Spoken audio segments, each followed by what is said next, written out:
Anak soleh, anak soleh, anak soleh, anak soleh.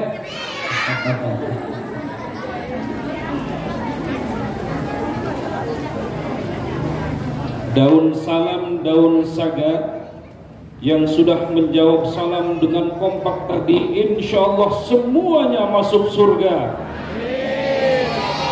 malam ini. Gak mau. Insya Allah semuanya masuk surga. Amin ya Rabbal. Alhamdulillah alladzi anzala al-Qur'an hudan lin-nasi wa bayyinatin minal huda wal furqan.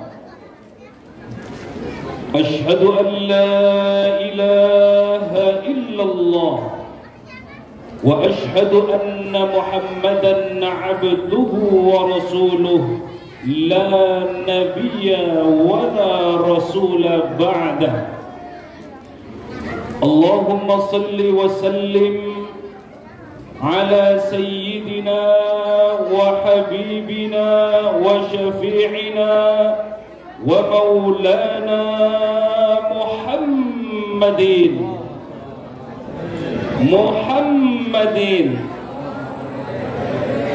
wa ala alihi wa sahbihi wa man tabi'ahum bi ihsanin ila yaumiddin.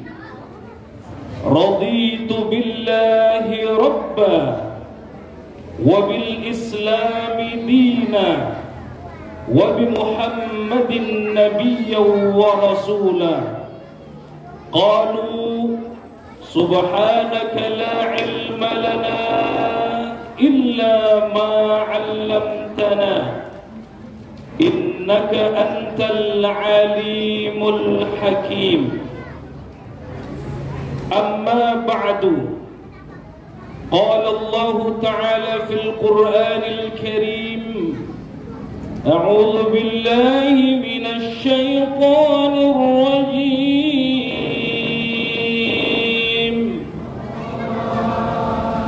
بسم الله الرحمن الرحيم. شهر رمضان الذي أنزل فيه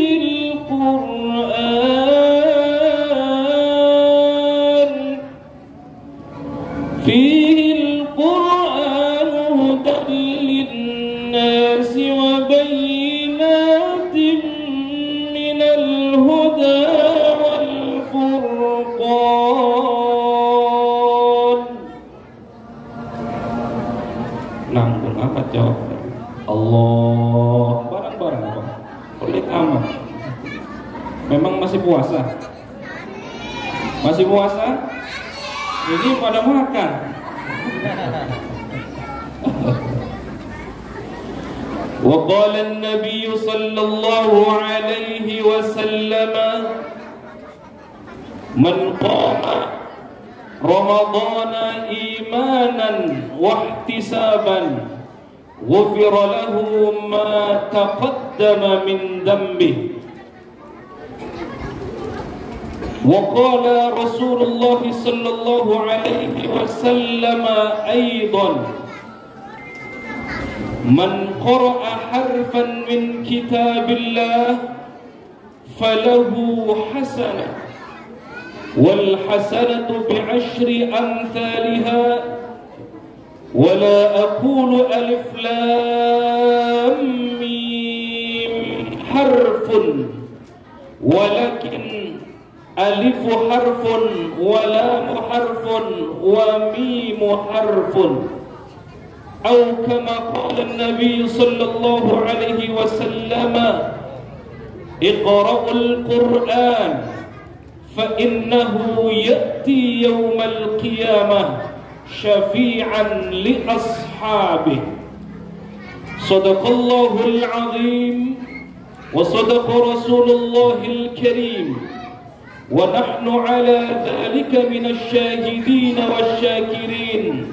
Walhamdulillahi Rabbil Alamin.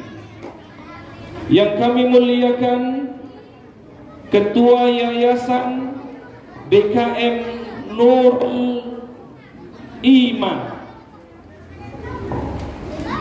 Al-Ustadz Haji Ramdhani. Ini tahun ini atau tahun yang lalu ya kita bersama-sama itu? Tahun lalu ya, udah setahun. Sama-sama ke Kendari dalam rangka MTQ Nasional Korpri. Nah, beliau ini juaranya. Masya Allah, ini juara nasional beliau ini, ketua DKM kita. Yang mulia para RT, para RW hadir semua ini ya. Dan ada berapa RT? 10. Masya Allah, mana berjejer semua RT? Masya Allah. Para RW, ketua pemuda, mobil khusus guru kita bersama, Masya Allah. Ini hadir pengasuh kajian subuh. Ya, kajian subuh. Kajian rutin di Masjid Nurul Iman.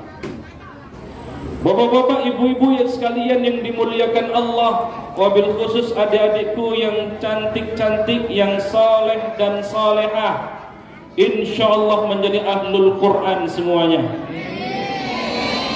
Ibu bapak sekalian yang dimuliakan Allah Subhanahu wa ta'ala, berbicara tentang nuzulul Quran, sedikit saya ingin mengulas apa itu nuzulul Quran. Adik-adik ada yang tahu apa itu nuzulul Quran? Mau dengerin? Mau dengerin? Ini kombinasi ya antara anak dan orang tua.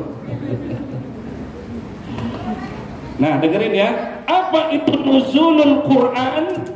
Nuzulul Quran itu terdiri dari dua kata, nuzul dan Al-Quran.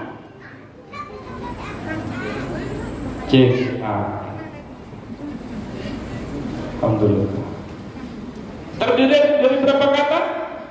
Dua, nuzul dan Al-Quran. Nuzul itu sesuatu yang turun dari atas ke bawah, itu namanya nuzul. Ketika dikaitkan dengan nuzul Al-Quran, berarti yang turun apa? Yang turun adalah Al-Quran. Jadi nuzulul Quran itu adalah turunnya Al-Quran.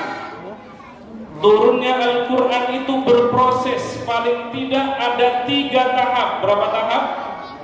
3. Yang pertama dari Allah Subhanahu wa ta'ala ke Lauhil Mahfuz, lalu Sama'id Dunya, dan yang ke selanjutnya baru kemudian turun kepada baginda Nabi besar Muhammad sallallahu alaihi wasallam. Saya ulang lagi, dari Allah kemana? Lauhil Mahfuz. Di mana Lauhil Mahfuz itu? Tidak ada yang tahu, hanya Allah yang tahu Lauhil Mahfuz. Ketika Al-Quran turun di Lauhil Mahfuz, inilah yang diyakini bahwa Al-Quran turun sekaligus dari Lauhil Mahfuz ke Sama'id Dunya. Dari Allah ke Lauhil Mahfuz, dari Lauhil Mahfuz ke Sama'id Dunya, baru kemudian dari Sama'id Dunya yang sudah Allah turunkan sekaligus 30 juz, 114 surah. Ayatnya ada berapa? 6.600 berapa? Yang dihafal 6.666 ayat. Nanti dihitung di rumah ya. Ya. Dihitung. Ya Bunda, betulkah 6.666 ayat? Yang jelas 114 surah. Ya. 30 juz Al-Quran, dan itu turun ke Sama'id Dunya. Itulah syahrul Ramadan alladzi unzila fihi Al-Quran hudan lin-nasi wa bayyinatin minal huda wal Ramadan. Jadi turunnya pada malam Lailatul Qadar di bulan Ramadan. Nah, pertanyaannya Bapak Ibu sekalian, adik-adikku yang dimuliakan Allah, apakah Al-Quran itu hanya turun di bulan Ramadan? Tidak, ya. Yang turun di bulan Ramadan, yang di malam Lailatul Qadar secara keseluruhan itu dari Allah ke Lauhil Mahfuz sampai ke Sama'id Dunya. Sedangkan dari Sama'id Dunya disampaikan kepada Rasulullah SAW. Inilah yang diturunkan secara bertahap. Berapa tahun? 23 tahun. Berapa tahun? 23 tahun. Di Makkah 23 tahun. Di Makkah 13 tahun. Di Madinah 10 tahun. Wah, Masya Allah. Bapak Ibu sekalian yang dimuliakan Allah Subhanahu wa Ta'ala, inilah nuzul Al-Quran, turunnya Al-Quran. Ada yang berpendapat sekaligus turunnya, inilah yang dari Lauhil Mahfuz itu. Maka kemudian kita kembangkan lagi Bapak sekalian dimuliakan Allah Subhanahu wa Ta'ala. Apakah Lailatul Qadar itu sudah selesai ketika turun Al-Quran atau ada sampai hari ini? Ada yang berpendapat bahwa Lailatul Qadar itu sudah ada ketika turunnya Al-Quran. Dengan demikian tidak ada lagi Lailatul Qadar. Pendapat sebagian kecil ulama, ya. Karena Qurannya sudah turun, sudah selesai turunnya. Kapan? 14 abad yang lalu, betul? Nah, Bapak sekalian yang dimuliakan Allah Subhanahu wa Ta'ala, sedangkan turunnya Al-Quranul Karim yang berangsur-angsur itu ketika ada pertanyaan dari sahabat-sahabat Rasulullah, maka kemudian turun ayat. Ketika ditanya tentang haid, wa yas'alunaka 'anil mahid, lalu kemudian turun ayat. Ketika ada peristiwa suku Aus dan suku Khazraj ingin bertikai, maka kemudian turun ayat, ya.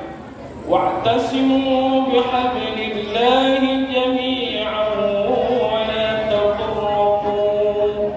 Wa'tasimu, berpegang teguhlah kepada tali agama Allah. Kenapa? Karena suku Aus dan suku Khazraj ingin bertikai, lalu turun ayat surah Ali Imran ayat 102. Jadi turunnya Al-Quran bagus sekali yang dimuliakan Allah Subhanahu wa Ta'ala berangsur-angsur selama 23 tahun sampai akhir kehidupan Rasulullah sallallahu alaihi wasallam. Bapak Ibu sekalian yang dimuliakan Allah Subhanahu wa Ta'ala, kalau kita mau mengulas tentang Al-Quranul Karim secara takrifnya, secara pengertiannya, paling tidak Al-Quran itu memiliki 7 karakteristik, ada 7 ciri. Adik-adikku yang dimuliakan Allah, anak soleh. Ada berapa kriteria Al-Quran? Ada 7. Mau dengerin? Oke.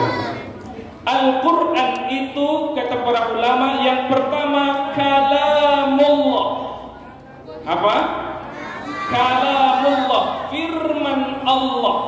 Maka ketika kita membaca Al-Quran, hadirkan bahwa yang kita baca itu adalah kalam Allah, ucapan Allah, begitu mulia, begitu agung, karena yang ngomong adalah Allah Subhanahu wa Ta'ala. Masya Allah.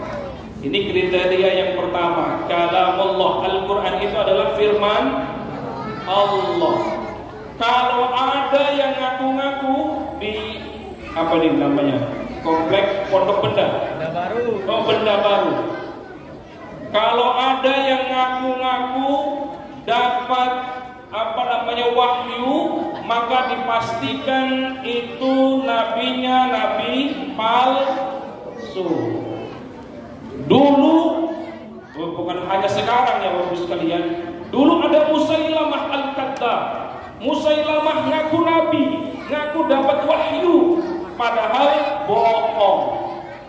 Di Indonesia berapa nabi? Banyak sekali yang ngaku nabi. Dan hebatnya di Indonesia, begitu ada yang ngaku nabi, ditangkap nabinya. Ada yang ngaku malaikat, malaikatnya pun ditangkap. Banyak sekali ya. Jadi kalau ada yang mengaku mendapatkan wahyu, itu dipastikan bahwa orang yang mendapatkan wahyu itu berbohong. Karena Al-Quran adalah kalamullah. Ini yang pertama. Yang kedua, Al-Quran itu al-mu'jizu, bernilai mukjizat. Ya. Mukjizat itu kata ahli Al-Quran ada dua. Yang pertama mukjizat hissiyah, dan yang kedua adalah mukjizat maknawiyah. Mukjizat hissiyah itu terjadi kepada nabi-nabi terdahulu. Adik-adikku anak soleh, mukjizatnya Nabi Musa dapat apa? Apa mukjizatnya Nabi Musa? Membelah laut, tongkatnya diketuk di bibir laut menjadi lautnya terbelah. Apalagi mukjizatnya Nabi Musa? Tongkatnya dilempar jadi jadi ular. Nabiullah Ibrahim dapat mukjizat dari Allah. Apa mukjizatnya Nabiullah Ibrahim? Tidak mempan dibakar. Apa doanya? Ikutin adik-adik, anak-anak soleh, anak-anak soleha. Qul, ikutin. Ya narukuni bardan wa salaman ala Ibrahim. Qul, katakan, bardan, dinginlah, wasalaman, dan beri keselamatan ala Ibrahim, kepada Nabiullah Ibrahim. Oh, Bapak Ibu sekalian, adik-adikku yang soleha, yang soleh, Nabi Ibrahim dibakar hidup-hidup. Apakah Nabiullah Ibrahim gosong? Mati? Tidak, karena ini adalah mukjizat. Bapak Ibu sekalian yang dimuliakan Allah, tadi ayatnya itu sudah kita baca. Qul ya narukuni bardan wasalaman ala Ibrahim. Tapi jangan coba-coba ngamalin. Ini kompak benda baru, mentang-mentang sudah tahu ayatnya ngamalin ya. Bismillahirrahmanirrahim. Qul ya narukuni bardan wasalaman ala Ibrahim. Masuk ke api, ya kebakar. Kenapa? Karena mukjizatnya hissiyah. Hissiyah itu artinya mukjizatnya hanya bisa dirasakan oleh nabi terdahulu dan umatnya ketika itu. Siapa lagi mukjizatnya Nabiullah Isa? Ada yang tahu? Nabi Isa apa? Menyembuhkan orang yang buta, menyembuhkan orang yang mati. Selain itu ada lagi enggak? Ya, menyembuhkan orang yang buta. Orang yang mati, bangun, bangun tuh. Ya. Siapa yang bunuh kamu? Si A, si B. Oh, habis itu mati lagi. Oh, hebat gak itu? Hebat, Masya Allah.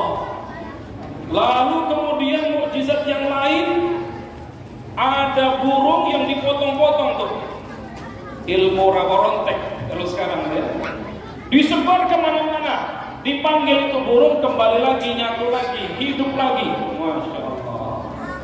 Tapi jangan coba-coba kita ngamalin ayatnya dari ayat-ayat Allah itu, mukjizat-mukjizat itu, karena mukjizat itu hissiyah, terjadi kepada Nabi dan umatnya ketika itu. Ya, mentang-mentang punya tongkat, dipukulin tongkatnya yang nggak kebuka-buka itu lautnya.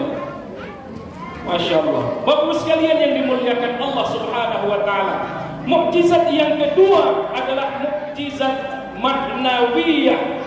Mukjizat maknawiyah itu Bapak sekalian hadirin yang dimuliakan Allah adalah mukjizat Al-Quranul Karim. Dari 14 abad yang lalu sampai hari ini, sampai akhir dari dunia ini, mukjizat Al-Quran terus ada dan akan ada untuk kita semua. Masya Allah. Salah satu mukjizat terbesar dari Al-Quran, ada nilai-nilai sastra di dalamnya, ada nilai-nilai puitis. Tadi imam kita, Bapak sekalian dimuliakan Allah Subhanahu wa Ta'ala, di kunut terakhir, rakaat terakhir membacakan surah Al-Ikhlas, surah Al-Falaq, surah An-Nas. Coba perhatikan. Bismillahirrahmanirrahim. Wah, ini sepi sekali. Bismillahirrahmanirrahim. Qul huwallahu ahad. Ayo, terus.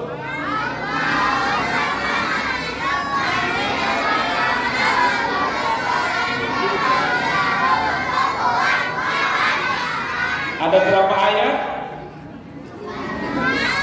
5. Coba perhatikan anak-anakku sekalian.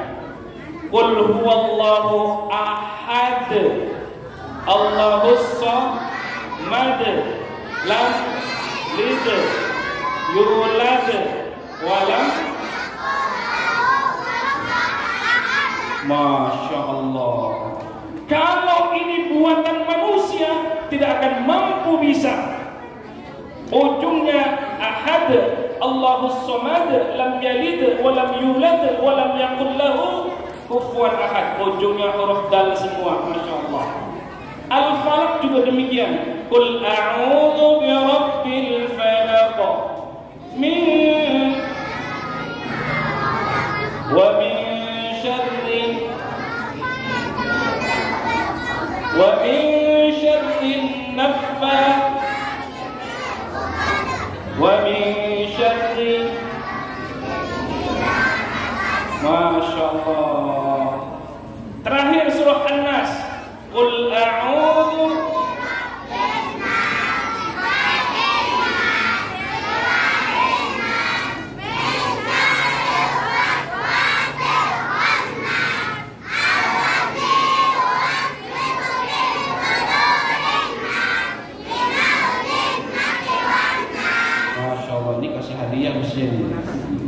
cakep nih, Masya Allah.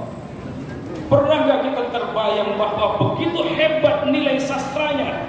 Qul a'udzu birabbin nas, malikin nas, ilahin nas, min syarril waswasil khannas, alladzi yuwaswisu fi sudurin nas, minal jinnati wan nas. Allah karim. Luar biasa. Inilah keindahan Al-Quran. Maka saya ketika menulis tentang disertasi saya, kurang lebih 500 halaman membahas tentang munasabah, keterkaitan antara kata dengan kata-kata dengan kalimat-kalimat dengan ayat-ayat dengan ayat-ayat dengan surah dengan surah. Masya Allah, kita terkaget-kaget, begitu hebat, luar biasa Al-Quran itu. Maka pantas kata Allah Subhanahu wa Ta'ala, kalau ada 2 tahun atau 3 tahun yang lalu ya Bapak sekalian, cukup ramai bahwa ada yang berpendapat Quran dinistakan. Ada penistaan terhadap Al-Quran, ada banyak. Nggak usah kaget, nggak usah kaget. Dulu Masya Allah lebih dinistakan lagi. Nah pertanyaannya Bapak sekalian yang dimuliakan Allah, ketika Al-Quran dinistakan, apakah Al-Qurannya menjadi runtuh, menjadi tidak suci? Al-Quran tetap naik dan tidak pernah tertandingi. 14 abad yang lalu ada yang mengatakan bahwa Quran itu buatan Muhammad. Quran itu tidak suci. Quran itu bukan kalamullah. Maka Allah menantang, silakan lihat di surah Al-Isra. Kata Allah, Bismillahirrahmanirrahim. Qul la in ijtama'atil insu wal jinnu 'ala an ya'tu bimithli hadzal Qur'an la ya'tuna bimithlihi. Qul, katakan wahai Muhammad, katakan kepada orang-orang yang meragukan kepada Al-Quran, katakan wahai Muhammad kepada orang-orang yang menistakan Al-Quran, silakan berkumpul jin dan manusia. Jadi bukan hanya manusia, tapi silakan jin juga berkumpul di dalamnya. Untuk apa? Qul la in istama'atil insu wal jinnu 'ala an ya'tu bimithli hadzal Qur'an. Untuk membuat yang serupa dengan Al-Quran. Tantangan 14 abad yang lalu sampai hari ini itu masih berlaku. Tetapi apa kata Allah? La ya'tuna bimithlihi. Tidak ada yang mampu menandingi, bahkan yang membuat serupa dengan Al-Quran. Masya Allah. Jadi kalau ada yang menistakan Al-Quran, menistakan Nabi, anggap biasa aja. Dulu 14 abad yang lalu sudah Masya Allah itu. Disertasi saya menjawab satu bab tentang kritik orientalis terhadap Quran. Ya, ada yang mengatakan bahwa Muhammad itu gila. Kalau ada karikatur membuat Nabi karikatur dengan bom, itu sudah biasa, memang kerjaan mereka begitu. Ya, nggak usah kagetan. Dulu sudah ada. Quran pun menantang, silakan membuat yang serupa dengan Al-Quran. Tetapi la ya'tuna bimithlihi. Nggak usah yang satu seperti Quran. Silakan datangkan di surah Al-Baqarah itu, fa'tu bi suratin min mithli. Silakan datangkan satu surah saja, tetapi tidak ada yang mampu sampai hari ini. Bapak Ibu sekalian dimuliakan Allah, adik-adikku yang saleh dan salehah, anak saleh. Masya Allah. Dulu ada namanya Musailamah. Ya. Musailamah digelari Al-Kadzdzab. Mohon maaf Bapak sekalian dimuliakan Allah, Musailamah ini dulunya saleh, sahabat Nabi. Kenapa jadi berbalik melawan Islam? Jadi kalau hari ini ada orang-orang yang soleh, yang bergelar intelektual, sarjanawan, lalu kemudian berbalik menyerang agama Islam. Dulu ada contoh Musailamah. Musailamah itu masuk deretan sahabat, bagus sekalian. Kalau sahabat itu berarti orang yang pernah berjumpa dengan Nabi, orang yang pernah bertemu dengan Nabi, tetapi orang yang bertemu dengan Nabi dan dulunya beriman, ya. Tetapi karena, bagus sekalian, karena bisikan-bisikan dari kanan kirinya, lalu kemudian dia terbawa, ditawarilah pangkat, ditawarilah jabatan, jadilah dia memusuhi Islam dan justru berbalik menyerang Islam. Itu ada dulu, pokoknya namanya Musailamah Al-Kadzdzab. Masya Allah. Dulu Musailamah Al-Kadzdzab membuat tandingan Al-Quran. Dia buat surah Al-Fil. Al-Fil mal-Fil wa ma adraka mal-Fil wa huwa qurtumun tawil wa huwa sayil. Enak sih, secara sastranya oke, dapat, tapi begitu kita artikan ada kejanggalan. Al-Fil, gajah. Mal-Fil, tahu nggak gajah? Wa ma adraka mal-Fil, Apa itu gajah? Wa huwa qurtumun tawil. Gajah itu belalainya panjang, telinganya lebar. Wa huwa zail, dia punya ekor. Nah, kira-kira kayak ngarang gitu ya. Dari sisi sastranya bagus, tetapi dari isinya justru menandakan yang aneh. Nah, Bapak Ibu sekalian dimuliakan Allah Subhanahu wa taala. Kalau kita berbicara tentang nuzul Al-Qur'an, berbicara tentang Al-Qur'anul Karim, tadi baru berapa kriterianya Al-Qur'an?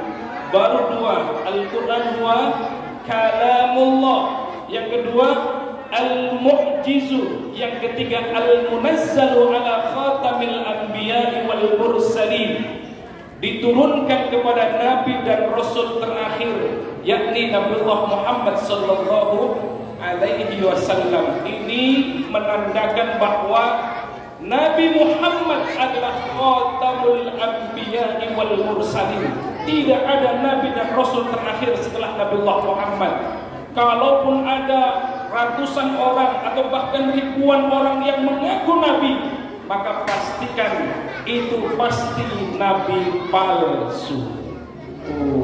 Ya. Sekarang memang yang palsu-palsu itu lagi marak gitu ya. Ada alis palsu, ya Bunda. Lalu kemudian produk palsu, TV palsu, ada ulama yang Ustadz, ya Allah, sampai nabi, ada nabi palsu, ya Allah. Pastikan bahwa Al-Quran itu Al-Mu'jizu, Al-Munazzalu ala khatamil anbiya'i wal mursalin biwasitatil amin, dengan perantaraan malaikat Jibril. Al-mabdu'u bi suratil Fatihah wal muhtatamu bi suratil Nas. Diawali dengan surah Al-Fatihah dan diakhiri dengan surah An-Nas, seperti yang tertera di dalam Mushaf Utsmani. Bunda, halo Bunda, di belakang ada pengajian lagi? Enggak ya? Di dalam kriteria yang keberapa? Al-Quran wa kalamullah, Al-Mu'jizu, Al-Munazzalu ala khatamil anbiya'i wal mursalin biwasitatil amin Jibril alaihi salatu wassalam. Al-mabdu'u bi suratil Fatihah. Kriteria yang kelima diawali dengan surah Al-Fatihah.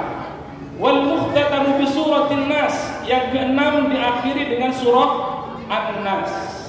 Nah, bunda-bunda, saya ingin mengajak sedikit berpikir tentang kajian Quran. Para ulama memberikan definisi takrif bahwa Al-Quran itu diawali al-mabdu'u bi suratil Fatihah wal muhtatamu bi suratil Nas. Diawali dengan surah Al-Fatihah dan diakhiri dengan surah An-Nas. Coba bunda-bunda, kalau kita membaca Quran sudah betul begitu? Diawali dengan surah Al-Fatihah, diakhiri dengan surah An-Nas? Betul? Betul. Bapak-bapak juga betul? Betul ya. Nah, pertanyaannya, Bapak sekalian dimuliakan Allah, surah yang pertama kali turun surah apa? Surah, adik-adik, anak-anak, surah yang pertama kali turun surah apa? Surah yang pertama kali turun Al-Alaq. Surah Al-Alaq. Yuk bareng-bareng. Bismillahirrahmanirrahim. Ikutin. Iqra Bismi rabbikal ladzi khalaq. Ya, hafal. Ya bareng-bareng. Iqra bismi rabbikal ladzi khalaq.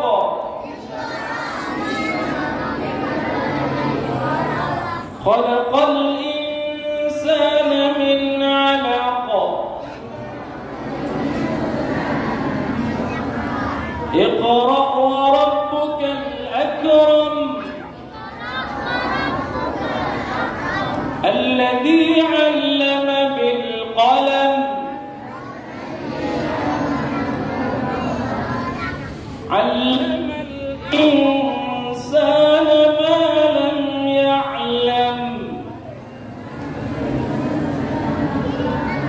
Ini surah yang pertama kali turun, ya, surah Al-Alaq atau surah Iqra. Di mana turunnya? Di Gua Hira atau Jabal Nur. Kalau umroh atau haji, silakan naik ke Jabal Nur, ke Gua Hira. Itu perjalanannya kurang lebih dari bawah sampai atas 1 jam. Ya, 1 jam. Turunnya biasanya lebih cepat. Apalagi kalau naiknya jam 3 pagi, cakep itu. Jam 3 pagi subuhnya di Jabal Nur atau di Gua Hira. Masya Allah, itu indah itu ya. Itu indah. Udah kangen kan? Udah lama ke umroh? Udah haji? Udah kangen. Nanti yang mau bareng dengan saya tanggal 10 Mei, insya Allah saya membawa jamaah umroh perdana setelah COVID-19, setelah Ramadan tanggal 10 insya Allah. Bunda-bunda kangen pengen umroh lagi? Kangen pengen haji lagi? Kangen? Anak-anak pengen umroh? Pengen haji? Mau dikasih amalannya? Biar naik haji? Biar pengen umroh ke tanah suci? Oh, bapak-bapaknya nggak mau ya? Yang semangat anak-anak. Yuk ikutin. Labbaik Allahumma labbaik, labbaik la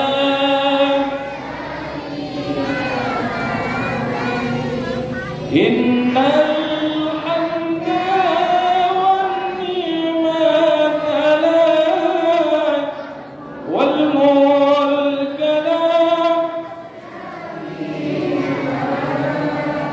innal hamda wan ni'mata lak wal mulka lak. Yuk bareng-bareng semua yang membaca insyaallah tahun ini berangkat umrah dan haji. Labbaik Allah, labbaik la syarika lak labbaik innal hamda wan ni'mata lak wal mulka lak innal hamda wan ni'mata lak wal mulka lak. Nanti baca sebanyak-banyaknya setiap akhir sholat. Bayangkan kita berada di hadapan Ka'bah, maka insya Allah kita semua berangkat umrah dan haji. Satu masjid semuanya. Sekaligus saya tambahkan dengan satu amalan lagi. Mau bunda-bunda ikutin doa saya? Mau? Allahumma. Bapak-bapaknya belum kedengaran suara yang anak-anak. Allahumma, Allahumma paksain jual tanah. Cepat berangkat haji umrah. Masya Allah. Nah, Bapak-Ibu sekalian yang dimuliakan Allah Subhanahu wa taala, di Gua Hira itu Rasulullah sallallahu alaihi wasallam menerima wahyu yang pertama. Tadi saya ingin mengganggu dengan pertanyaan bunda-bunda. Bunda, tadi kriteria Quran yang ke-5 dan ke-6 diawali dengan surah Al-Fatihah dan diakhiri dengan surah An-Nas. Semuanya sepakat ini? Dan tidak ada Quran yang lain? Tidak ada. Nah, tadi saya tanya surah yang pertama kali turun adalah surah Al-Alaq. Nah, pertanyaannya, kenapa diawali dengan surah Al-Fatihah? Tidak di surah An-Nas, tidak di surah Al-Alaq. Ya. Di akhir yang pertama, yang akhir turun surah apa? Wahyu yang terakhir surah Al-Maidah ayat 3. Al-yawma akmaltu lakum dinakum wa atmamtu alaykum ni'mati wa raditu lakumul Islam dina. Itu ayat yang terakhir turun. Ya, bunda-bundaku yang dimuliakan Allah Subhanahu wa taala.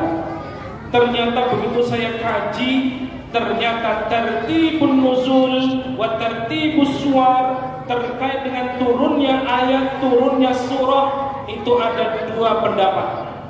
Mau begini, takutnya kagum aja. Begini tidak? Peace ya. Yang pertama tauqifi. Tauqifi itu adalah semuanya sesuai dengan yang Nabi tunjukkan. Ya, saya coba balik tanya lagi bunda-bunda dan bapak sekalian dimuliakan Allah, biar ngajinya sedikit agak akademis. Apakah semua surah Nabi memberikan nama? Dari 114 surah, apakah itu semuanya dari Nabi? Tidak. Ya. Tidak semuanya dari Nabi. Termasuk susunan ayat, susunan surah itu apakah dari Nabi? Tidak juga, tidak semua ya. Ada beberapa surah memang Nabi memberikan nama. Nah, kalau begitu ternyata ada pendapat yang kedua. Yang pertama tauqifi, semuanya dari Nabi. Yang kedua adalah ijtihadi. Apa Bapak? Ijtihad. Ada ijtihad para ulama, termasuk di dalamnya, mohon maaf lahir batin, termasuk pembukuan Al-Quran itu adalah ijtihad. Kalau saya boleh mengatakan, tapi agak radikal, nanti dituduh saya radikal lagi. Ya Bapak sekalian dimuliakan Allah, bahwa pembukuan Al-Quran itu adalah bagian dari bid'ah. Kenapa bid'ah? Karena Nabi, saya bisikin aja, karena Nabi enggak pernah menyuruh untuk membukukan Al-Quran. Loh kok begitu Ustaz? Iya, silakan cari, tidak ada. Maka ketika ada satu peperangan, yang peperangan itu Bapak sekalian dimuliakan Allah Subhanahu wa taala, di dalam peperangan itu banyak hafid-hafid Quran yang syahid. Lalu ada ide brilian dari Umar bin Khattab. Apa ide briliannya? Ide briliannya adalah bagaimana membukukan Al-Quran, dan saat itu disampaikan kepada khalifah yang pertama. Khalifah yang pertama itu adalah Abu Bakar As-Siddiq. Nah pertanyaannya, ide brilian untuk pembukuan Al-Quran ini langsung diterima atau tidak sama Abu Bakar? Tidak diterima. Kenapa? Alasannya satu, karena Nabi tidak pernah menyuruh untuk membukukan Al-Quran. Masya Allah. Sama seperti Bapak sekalian, bunda-bunda yang dimuliakan Allah, kita menjalankan sholat tarawih ini, Nabi mencontohkan tidak? Nabi mencontohkan tidak? Nabi pernah sholat malam, ya, belum ada istilah sholat tarawih. Malam pertama Nabi diikuti oleh sekian banyak orang. Malam kedua makin banyak. Malam ketiga makin banyak. Di malam berikutnya Nabi tidak sholat lagi, karena dikhawatirkan sholat itu dikhawatirkan akan diwajibkan. Baru ada itu setelah generasi sahabat. Maka itulah ijtihad terbesar, adanya sholat tarawih. Termasuk juga di dalamnya tadi saya bilang, pembukuan Al-Quran. Nabi tidak pernah menyuruh, dan usulan yang pertama dari Umar bin Khattab itu ditolak mentah-mentah oleh Abu Bakar As-Siddiq, karena alasannya tidak disuruh oleh Rasulullah Sallallahu Alaihi Wasallam. Didesak terus, ini penting ya Abu Bakar, kata Umar. Umar kan sangar ya, Umar itu pemberani. Bahkan ada satu riwayat yang mengatakan bahwa kalau ada Umar, setan lewat itu lari. Masya Allah. Ini ngomongnya sudah jam berapa ya? Nah sudah jam 10. Iya. Masih kuat. Masih kuat. Jam 12 sampai kuat. Oke, segera kita akhiri. Iya betul ya, jam 10 ya. Siap. Hah? Belum. 10:05. Ya, 5 menit lagi lah. 5 menit lagi. Tapi kajiannya nanggung ini. Nanti baca buku saya kalau gitu, Diskursus Munasabah Al-Quran. Sudah diterbitkan oleh Amzah Bumi Aksara. Atau satu saat kita bedah di masjid ini. Sampai mana tadi ya? Ini harus tuntas ini, kalau nggak tuntas bahaya ini. Sampai mana tadi? Pembukuan Al-Quran. Setelah didesak, baru kemudian oke, kata Abu Bakar, oke, kita setuju untuk membukukan Al-Quran. Jadi Bapak-Ibu sekalian, yang dikit-dikit bid'ah, yang dikit-dikit, saya pakai gamis ini bid'ah juga nih, pakai sorban bid'ah juga, dikit-dikit bid'ah, dikit-dikit bid'ah. Ya Allah, kayaknya ribet sekali hidupnya. Pakai motor bid'ah, pakai mobil bid'ah, pakai HP, ceramah pakai mic bid'ah. Bahkan saya kalau di komunitas akademis sama kawan-kawan, bid'ah terbesar itu saya bilang adalah pembukuan Al-Quran, karena Nabi tidak pernah menyuruh untuk membukukan Al-Quran. Tapi karena itu baik, maka itu disetujui oleh Abu Bakar As-Siddiq, meskipun belum sampai terlaksana, karena Abu Bakar As-Siddiq menjabat sebagai khalifah hanya 2 tahun. Pindah ke Umar bin Khattab juga belum terlaksana. Baru terlaksana pengumpulan dan pembukuan Al-Quran itu pada masa Utsman bin Affan, anak soleh, Masya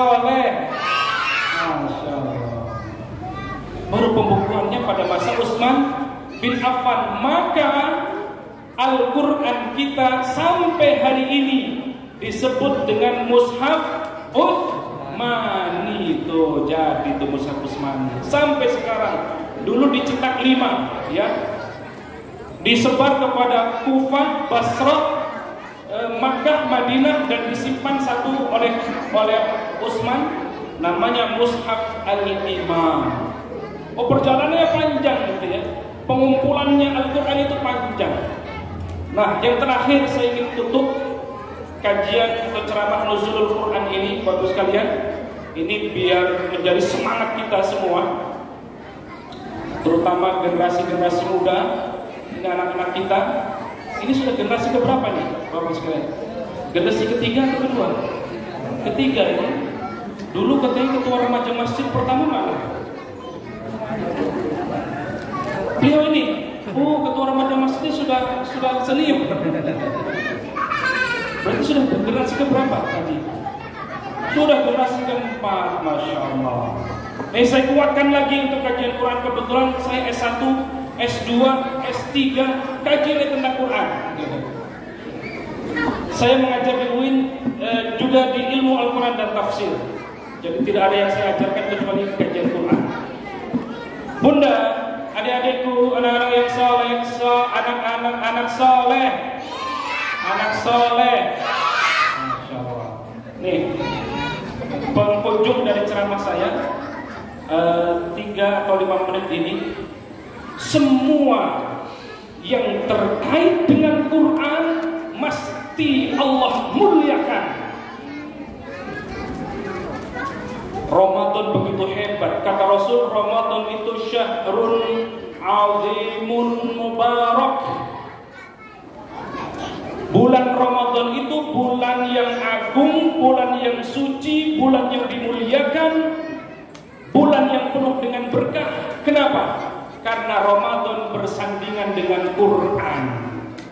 Apa ayatnya? Syahrul Ramadan alladzi unzila fihil Quran. Ramadan menjadi mulia, Ramadan menjadi istimewa, Ramadan menjadi bulan yang agung karena di dalamnya diturunkan Al-Quran. Maka Ramadan menjadi istimewa. Makkah, Madinah, Masya Allah, dulunya kering kerontang, nggak ada yang mau nempatin di sana, padang pasir tandus. Tetapi begitu Al-Quran diturunkan di Makkah dan Madinah, dua kota itu kemudian dikenal dengan kota Haramain, dua kota suci. Allahu Akbar. Karena Al-Quran turun di dua tempat itu. Rasulullah itu nabi terakhir. Ada nabi-nabi yang lain, paling tidak yang kita ketahui berapa?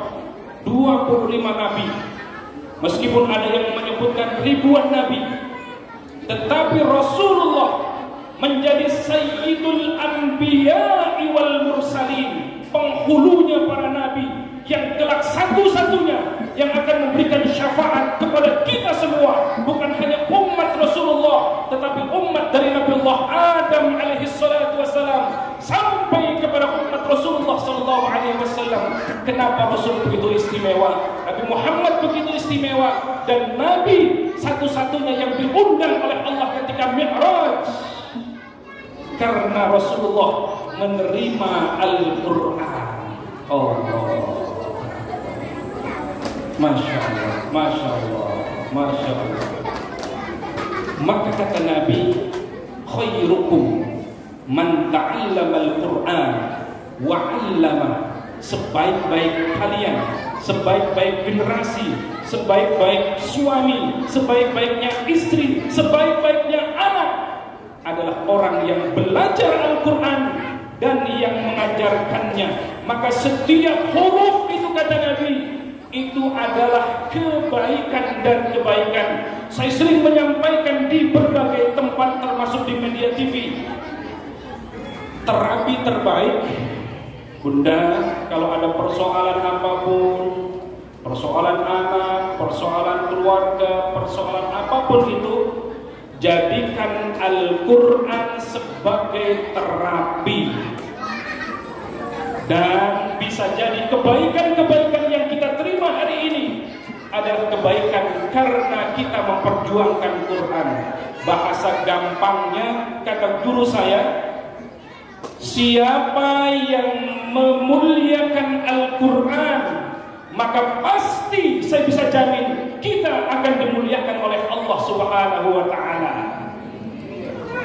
Siapa yang memperjuangkan Al-Quran, maka Al-Quran akan memperjuangkan kita. Bukan hanya di dunia, sampai di akhirat. Inilah yang saya baca di awal di muqaddimah. Iqra'ul Quran fa innahu ya'ti yawmal qiyamah syafi'an li ashabi. Bacalah Al-Quran, karena bacaan Quran itu kelak nanti di akhirat akan memberikan pertolongan kepada kita. Masya Allah. Wallahu a'lam bissawab. Kita tutup dengan senandung Al-Quran yang terakhir. Ayo anak-anak sekalian, ikut ya. Allahumma arhamna bil Quran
Kalau ada sumur di ladang, boleh kita menumpang mandi. Kalau ada umur panjang, boleh kapanpun silakan diundang lagi. Insya Allah. Kalau ada jarum yang patah, jangan disimpan di dalam laci. Kalau ada kata-kata yang salah, please jangan lapor Pak Polisi. Wallahu a'lam bishawab. Wabillahi taufiq wal hidayah wal 'afu minkum. Wassalamu alaikum warahmatullahi wabarakatuh.